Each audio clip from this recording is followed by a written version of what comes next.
Он никогда не работал с глянцем. Топ-модели и ухоженные красотки не из его портфолио. Художник, который быстрее многих замечает пролетающую мимо жизнь. Жизнь простых людей, которые переживают, болеют, плачут и смеются. Сама жизнь под прицелом фотоаппарата – вот ради чего живет наш сегодняшний герой Георгий Колотов. Здесь настоящая жизнь, и она не моя. И вдруг я получаю шанс и это пережить тоже. Вот это самое интересное. У нас сейчас будет такая сцена. Вот отсюда паренек выйдет, здесь второй паренек. Я с камерой играю главного героя. Это сцена с субъективной камерой. Съемки художественного фильма молодого кыргызского режиссера Александра Белова. Сцена отрепетирована, актеры на своих позициях. Главный в эту минуту человек, кинооператор, просто обязан запечатлеть на камеру момент так, как это видит режиссер. Уникальность ситуации в том, что это проект снимается с такой стилизацией под хоум-видео, со всеми соответствующими плюсами и минусами. Допустим, у нас принципиальное решение, мы не пользуемся постановочным светом.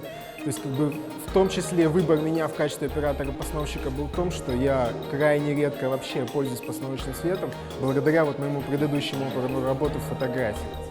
То есть задача все-таки сделать так, чтобы это было похоже максимально на жизнь, потому что сложнее и интереснее, чем реальная жизнь, сделать невозможно. Мы не принимаем во внимание какие-то там, скажем, фантастические фильмы. Это совершенно другая категория. Мы говорим о, собственно говоря, моделировании физических ситуаций нашего мира.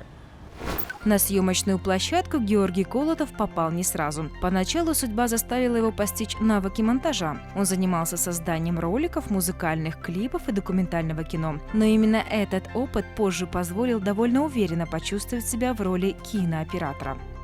Здесь можно напитаться очень сильно, в том числе с какой-то яркостью происходящего. Соответственно, чем больше это знаешь, тем больше это пробуешь, тем ты богаче, тем больше ты готов к тому, что будет дальше. Это удовольствие. Американцы правильно говорят, это все-таки фабрика грез. На площадке мы можем делать то, что в жизни делать не всегда получается. Мы можем разыгрывать те ситуации, которые нам интересно было бы, наверное, самим пережить. И в конце концов, чертовски приятно прожить еще чью-то роль, кроме своей собственной. Опа! Ну что, принес? Да, давай быстрее, контрольный заканчивается. Лист пустой, быстрее давай. Вот. Когда кто-то не готов, когда нет реквизита, когда там, я не знаю, кто-то опоздал, там грим не готов, костюм не на ту сторону одели, что-то забыли. Вот это уже нервы. Просто приходишь на площадку, разгоняешься, входишь в ритм. Этот ритм должен соответствовать примерно тому, что происходит в сценарии. И если в этот момент какие-то задержки, вот это нервы. Вот так порой часами приходится переснимать сцену за сценой, снова готовить съемочную площадку и терпеливо ждать команды «Мотор». Но все издержки профессии кинооператора незаметны, если эта работа является по-настоящему любимой. Скажем так, моя жизнь, в общем-то, профессиональная, она сложилась с какого-то момента приобретенного хобби. Это хобби планомерно перемещалось с монтажного стола на площадку. На площадке оно трансформировалось из работы со звуком в работу с камерой, из работы с камерой в работу с фотоаппаратом, из всего этого в организацию производственного процесса. И вот как-то так все это крутится и доставляет удовольствие. Что у нас есть? У нас вот такая вот хорошая есть дверь с тенями. Сейчас посмотрим, я надеюсь, что я в нее впишусь.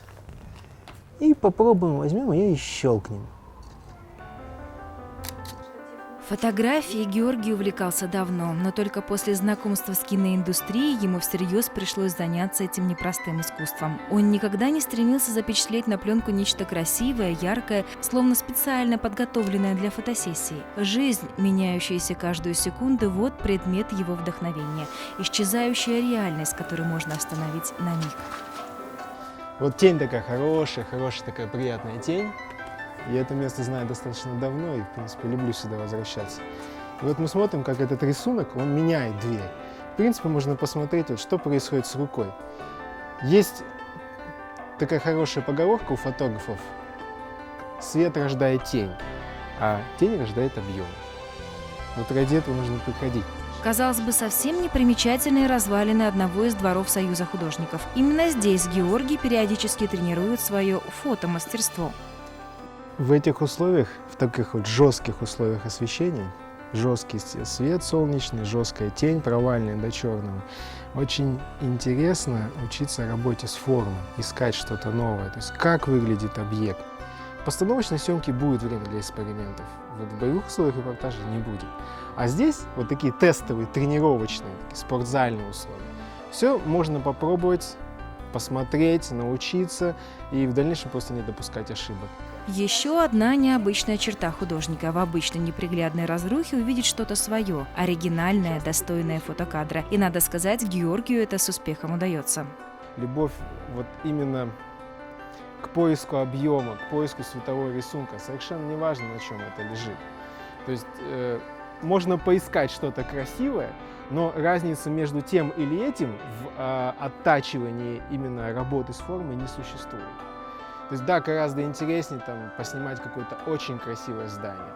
Но с учетом того, что, скажем, наш город, к сожалению, не так уж преуспел в области прекрасной архитектуры, почему бы не пользоваться тем, что есть?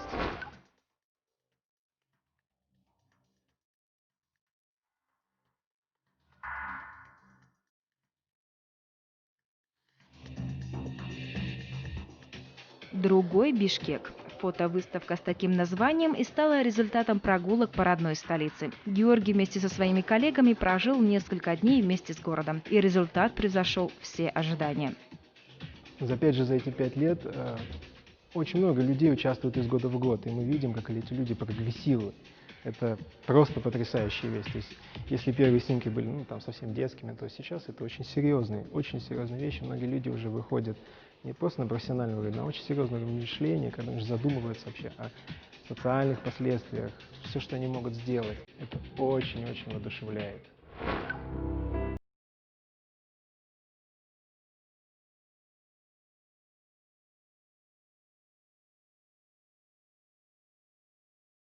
Александр — это, в общем, достаточно типичная, оказывается, ситуация для нашей страны, когда человек вследствие производственной травмы теряет ногу, и он абсолютно за бортом жизни, когда родственники их выселяют в какие-то халупы непонятно где.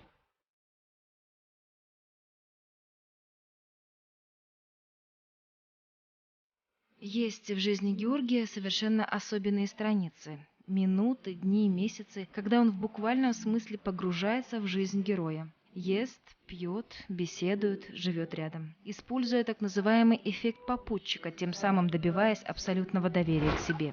Удалось абсолютно полностью почувствовать все, что происходит с Александром. Этот его старенький ослик, это единственная абрикосина, то, как он ходит на базар в Чолпаноте, просить подаяние.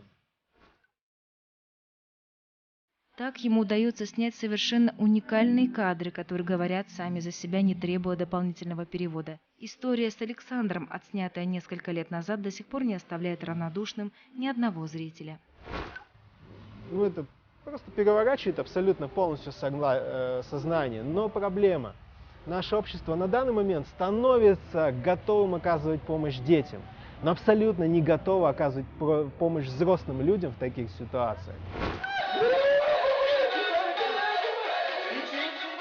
На первый взгляд абсолютно обыденная ситуация. Клоуны развлекают детей, и те с большим удовольствием поддаются шуткам актеров. В контраст с этой непринужденной обстановкой вступают лишь больничные стены палат маленьких пациентов детского отделения гематологии. Здесь Георгий нашел одну из самых главных героинь своих документальных историй – Дарью Малюкову, больничного клоуна.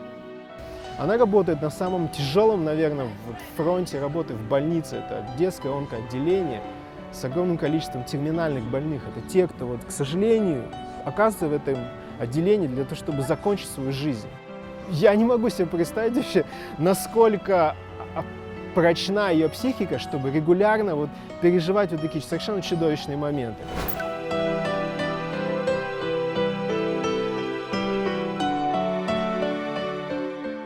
После этой фотоистории, показанной общественности, нескольким пациентам и отделению удалось немного помочь. Но поддержка здесь требуется всегда, и поэтому Георгий снова и снова знакомит своих зрителей с непростыми судьбами своих маленьких героев. Надо сказать, что обратился Георгий к этой теме неспроста. В его жизни были несколько личных потерь, которые просто не позволяют молчать. Я просто очень хочу, чтобы вот кто-то своей помощью, вот Даша своей помощью этим детям позволила хотя бы одному человеку выжить и не пережить то, что лично я пережил очень немало раз в своей жизни, когда я терял своих близких. Я просто хочу, чтобы это было как можно меньше, а в лучшем случае просто прекратилось. Вот так, стоя у монитора в небольшом кабинете, Георгий делится своим опытом с теми, кто так же, как и он, стремится создать свою фотоисторию. Реальный рассказ о тех, кто живет рядом, и боль которых мы порой не замечаем. Благодаря проектам документальным, именно фотографии, удается пережить не только свою собственную жизнь, но и жизнь тех персонажей, которых я снимаю. Соответственно, я становлюсь богаче, возможно, даже где-то мудрее, где-то умнее. И, соответственно, могу, может быть, кому-то передать этот свой опыт, и кто-то кому-то тоже, может быть, поможет.